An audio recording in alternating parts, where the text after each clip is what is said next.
Hello दोस्तों, हमारे channel पर आपका स्वागत है। कहानी शुरू करने से पहले कृपया हमारे चैनल को सब्सक्राइब कर लें और हाँ, बेल आइकन दबाना ना भूलें, क्योंकि हम लाते रहेंगे आपके लिए हर बार ऐसी ही नई मज़ेदार इंटरेस्टिंग कहानियाँ। तो चलिए कहानी शुरू करते हैं। बहुत समय पहले की बात है। गरिमा अपनी माँ गीता और पिता धनीराम के साथ एक गाँव में रहा करती थी। गरिमा के पिता शहर की एक कंपनी में काम किया करते थे। वह कभी कभी गरिमा से मिलने आया करते थे। वह जब भी गांव में आते तो गरिमा के लिए ढेर सारे खिलौने और कपड़े लेकर आते थे।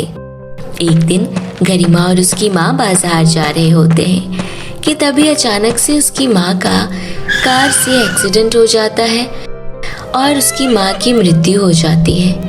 यह बात जब गरिमा के पिता को पता चलती है तो वह गांव आते हैं। घर आते ही जैसे ही गरिमा के पिताजी गरिमा की माँ का मृत शरीर देखते हैं, वह फूट फूट कर रोने लगते हैं। यह सब कैसे हो गया मेरी बेटी? तुम्हारी माँ हमें इस दुनिया में अकेले छोड़कर कैसे चली गई? इसके बाद गरिमा अपने पिताजी को सारी कहानी सुनाती है कि किस तरह एक कार एक्सीडेंट में उसकी माँ की मृत्यु हो गई। यह सब सुनकर गरिमा के पिता को बहुत दुख होता है और अंत में वह दोनों गीता का अंतिम संस्कार कर देते हैं। इस तरह उस दिन के बाद धनीराम एक माँ की तरह अपनी बेटी का ध्यान रखता और उसे किसी चीज की भी कमी नहीं होने देता था। परंतु जैसे जैसे दिन बीत रहे थे, धनीराम को ऑफिस के काम से शहर जाना पड़ता था, जिस कारण उसको गरिमा की देखभाल में बहुत दिक्कत होता था। गरिमा की माँ के निधन के बाद गरिमा की पढ़ाई भी अच्छे से नहीं हो पा रही थी। यह सब देख कुछ महीनों बाद गरिमा के पिता एक रुक्मणी नाम की औरत से शादी कर लेते हैं, जिससे वह गरिमा की अच्छी परवरिश कर सके। रुक्मणी की एक अपनी बेटी भी होती है जिसका नाम महिमा था। महिमा बहुत ही चालाक लड़की थी।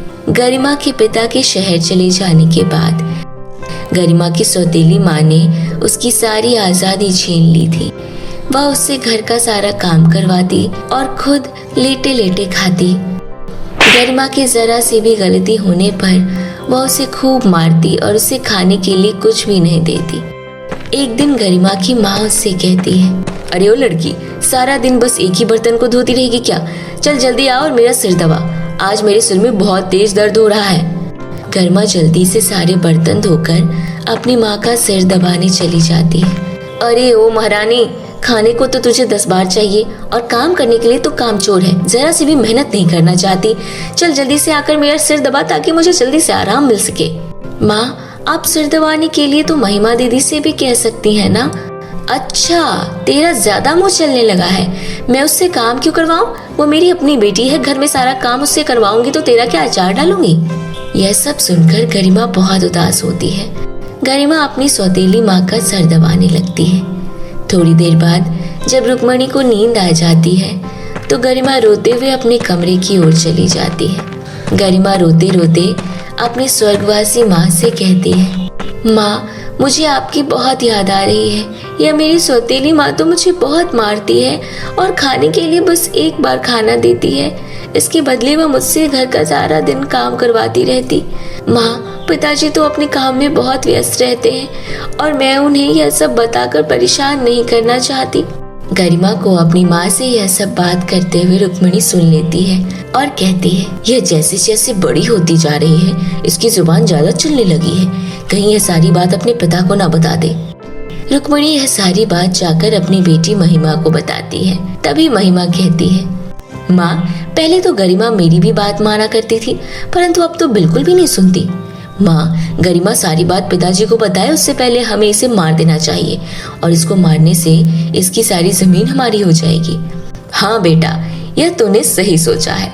हमें अपने रास्ते के कांटे को तो साफ करना ही होगा, परंतु यह कैसे होगा महिमा? महिमा अपनी माँ को एक योजना बताती है। रुक्मणी अपनी बेटी की योजना के अनुसार गरिमा के कमरे में जाती है और उससे कहती है, गरिमा, यह ले कपड़े और इसे नदी से धोकर ला। गरिमा बिना कुछ कहे कपड़े धोने के लिए चली जाती है।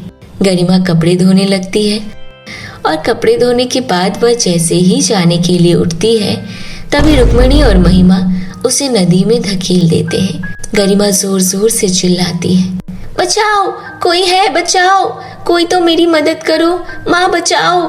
गरिमा के इतना कहते ही रुक्मिणी कहने लगती है, चलो महिमा, अब जल्दी से भाग लो, नहीं तो कोई हमें देख लेगा और हम मुसीबत में पड़ जाएंगे। रुक्मिणी और महिमा दोनों वहाँ से भागकर चली जाती है। तभी गरिमा को बचाने के लिए उसकी स्वर्गवासी माँ गरिमा को नदी से निकालकर बाहर रख देती है। थोड़ी देर में गरिमा को होश आ जाता है तो वह देखती है कि उसकी स्वर्गवासी माँ उसके सामने खड़ी है। माँ, आपने ही मुझे बचाया है ना?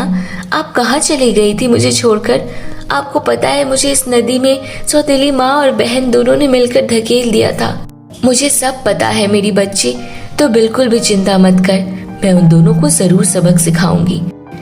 आधी रात हो जाती है। रुक्मिणी और महिमा दोनों सो रहे होते हैं कि तभी गरिमा की स्वर्गवासी माँ उसके पास आ जाती है और महिमा को थप्पड़ मारती है।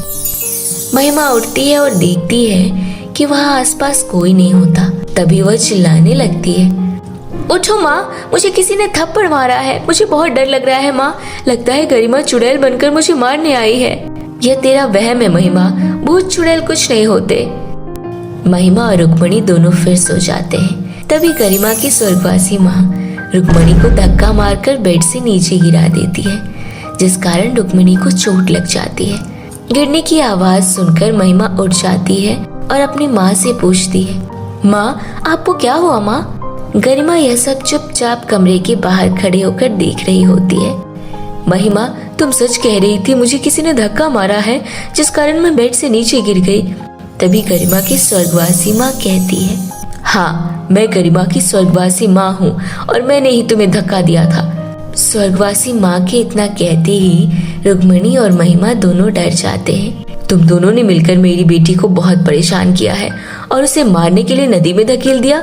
अब मैं तुम्हें नहीं छोड़ूंगी। गरिमा की स्वर्गवासी माँ महिमा और रुक्मिणी दोनों को बहुत पीटती है और वह भी उन्हें मारने के लिए नदी के पास ले जाती है और उन्हें धक्का दे देती है। महिमा और रुक्मिणी दोनों कहने लगते हैं, बचाओ, कोई है, बचाओ, हम दोनों को आज के बाद हम कभी ऐसा नहीं करेंगे। तभी गरिमा अपनी माँ से कहती है, माँ, इन दोनों को छोड़ दो माँ, इन्हें बचा लो। आपके जाने के बाद इन्होंने ही मुझे पाला है। जैसा भी है आखिर वह तो मेरी माँ है। देखा तुम दोनों ने, मेरी बेटी कितनी दयालु है। तुम्हारे इतने जुल्म सहने के बाद भी यह तुम्हें बचाना चाहती है। गरिमा की स्वर्गवासी माँ महिमा और रुक्मिणी दोनों को बचा लेते हैं और वहां से गायब हो जाती है। मुझे माफ कर दो गरिमा, मैंने आज तक तुम पर बहुत अत्याचार किया, परंतु आज हम दोनों तुमसे वादा करते हैं कि आज के बाद हम तुम्हें कोई नुकसान नहीं पहुंचाएंगे। आज से तुम अपने मनमर्जी के मुताबिक रह सकती हो। प्लीज हमें माफ कर दो। रुक्मिणी और महिमा के लाख माफी मांगने से गरिमा उन्हें माफ कर देती है। उस दिन के बाद महिमा और रुक्मिणी दोनों गरिमा का ध्यान रखने लगते हैं। महिमा गरिमा को अपनी सभी सुंदर लहंगे और सैंडल दे देती है, जबकि दूसरी तरफ रुक्मिणी महिमा को बहुत टेस्टी खाना बनाकर खिलाया करती थी। इस तरह गरिमा की सगी माँ होने के कारण अब रुक्मिणी और महिमा गरिमा को बहुत प्यार करते हैं और हंसी खुशी से रहने लगते हैं। तो मेरे प्यारे दोस्तों, कैसी लगी आपको हमारी यह कहानी? हमें कमेंट करके जरूर बताएं। अगर आपको हमारी यह कहानी अच्छी लगी हो तो इसे अपने दोस्तों के साथ भी शेयर करें और ऐसी ही नई इंटरेस्टिंग हिंदी कहानियाँ देखने के लिए हमारे चैनल को सब्सक्राइब करें। तो फिर मिलती हूँ आपसे एक नई कहानी के साथ। तब तक के लिए बाय बाय दोस्तों।